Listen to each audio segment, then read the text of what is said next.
नमस्कार प्रेक्षकांनो, तुम्ही आमच्या चॅनलला सबस्क्राईब केले नसेल तर आमच्या चॅनलला तुम्ही नक्कीच सबस्क्राईब करून घ्या। आजच्या भागात सावीला कळलं आहे धैर्याच्या सावीवर प्रेम नाही।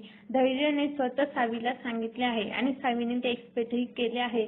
तर आता सावीचे काय होणार? आमचे नवनवीन व्हिडिओ बघण्यासाठी तुम्ही आमच्या चॅनलला नक्कीच सबस्क्राईब करून घ्या। तर आपण पुढे बघूया। आता दामिनीने इरा आणि धैर्याचा साखरपुडा ठरवल्यानंतरही सावी फार खुश असते आणि सावी स्वतः त्यांची साखरपुड्याची जबाबदारी घेते। तर आता सावीला धैर्यावर खूप विश्वास असतो की धैर्य साखरपुड्याला नक्की नाही म्हणणार। असे दामिनीला काहीच कळत नाही। आता सावी सोबत काय करायचं? सावी साखरपुड्याला आडवी येणार का?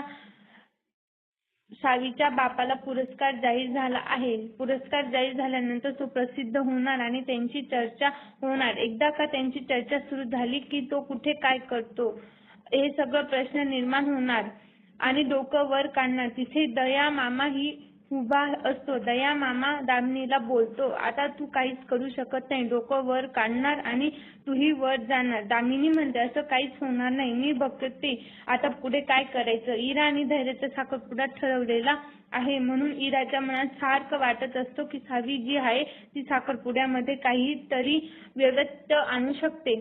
म्हणून इरा जी आहे ती सावीवर जरा चिडलेलीच आहे आणि इरा दामिनीला आवाज देते, आत्या, बाबा इकडे या। घरामध्ये एक साडीवाला असलेला असतो आणि तो इराला साड्या दाखवत असतो। दामिनी इराला म्हणते, इरा तू हा सगळा बाजार काय मांडला आहे, काय चालवलं आहे? इरा त्यावर म्हणते, अहो आत्या, माझा साखरपुडा जवळ आला आहे म्हणून मला साड्या खरेदी करायच्या आहे, सगळी तयारी करायची आहे। 7च दिवस बाकी आहे साखरपुड्याला आणि मी धैर्यासाठी कपडे मागवून घेतलेले आहे, सगळी तयारी करून ठेवली आहे। तिथं सावीही बसलेली असते।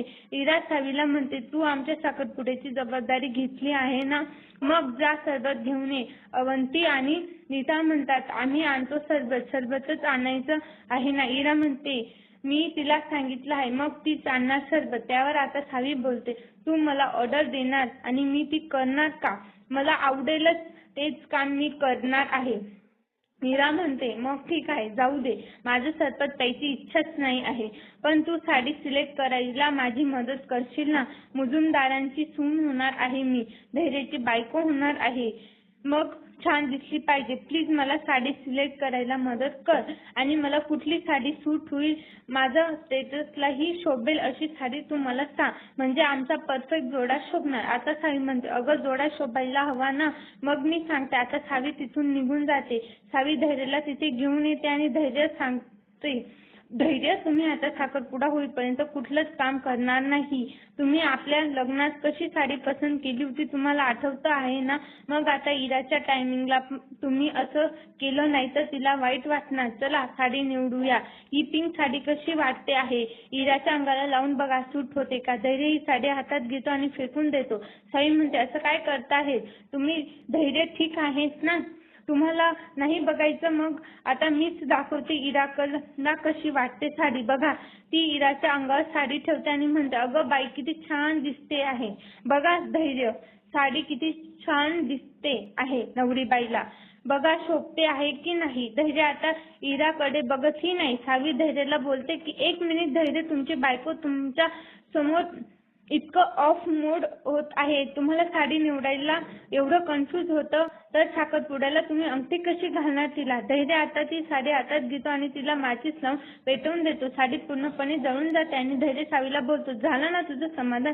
सावी त्यावर म्हणते, नाही, उलट मी तुम्हालाच मदत करत आहे। तुमच्या मनात जे आहे ते तुमच्या होटांवर आलं नाही तर काय होईल, या गोष्टींची जाणीव करून द्यायची होती तुम्हाला। धैर्य तिथून आता चिडून निघून जातो। दामिनी सावीचा हात पकडून तिला रूममध्ये खेचत म्हणते, दामिनी बोलते, सावी, तू आता शांत बसायचं आहे, तुझं नाटक मला कळलं आहे।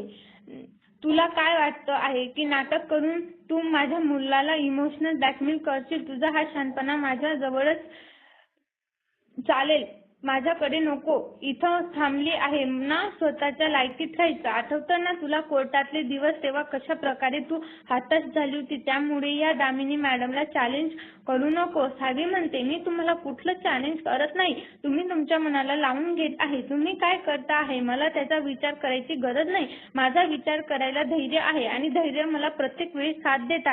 जेवढ्या आकांताने तुम्ही मला त्रास देण्याचा प्रयत्न करणार, धैर्य त्याच्या दुपटीने मला सोडवण्याचा प्रयत्न करतील. हे तर तुम्ही बघितलंच आहे ना, त्याच्या कोर्टात त्यांनी मला कसे सोडवले आहे. त्यामुळे दामिनी मुजुमदार, मी सावी आहे. तुम्ही तुमच्या सारख्यांना मी भीक पण घालत नाही. दामिनी आता हे सावीचं बोलणं ऐकून सावीला म्हणते, सारखं तू माझं धैर्य करू नको. त्याआधी तो माझा मुलगा आहे हे लक्षात ठेव. तो काही करायला तयार झाला तरी तो माझ्या मर्जीतला आहे. माझ्या एका शब्दानं तो साखरपुडा करायला तयार झाला आहे आणि तो तुझं ऐकेल असं तुला वाटतं आहे का? सावी म्हणते, मॅडम मला एक कळलं आहे. आईवर इतकं प्रेम करणारा आणि आईच्या शब्दाबाहेर न जाणारा, आईच्या मर्जीत राहणारा मला हा मुलगा नवऱ्यावरून मिळाला आहे. मी माझं भाग्य समजत आहे. जो नवरा आईवर एवढं प्रेम करतो, तिचं सगळं ऐकतो, मला तो किती आनंदात ठेवणार हे माहिती आहे का? पण मला एवढं सांगा, धैर्य एवढा चांगला मुलगा आहे आणि त्याला तुमच्यासारखी आई मिळाली आहे.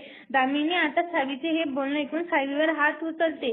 सावी दामिनीचा हात धरून पाडते आणि त्याच वेळेला धैर्य तिथे येतो. आताच धैर्य सावीला पटवून देणार आहे की त्याचे प्रेम सावीवर नाही आहे. धैर्यच्या अशा बोलण्याचा सावी हा धक्का सहन करू शकेल का? आपण पुढच्या भागात बघूया. आमच्या चॅनलला तुम्ही नक्कीच सबस्क्राईब करा.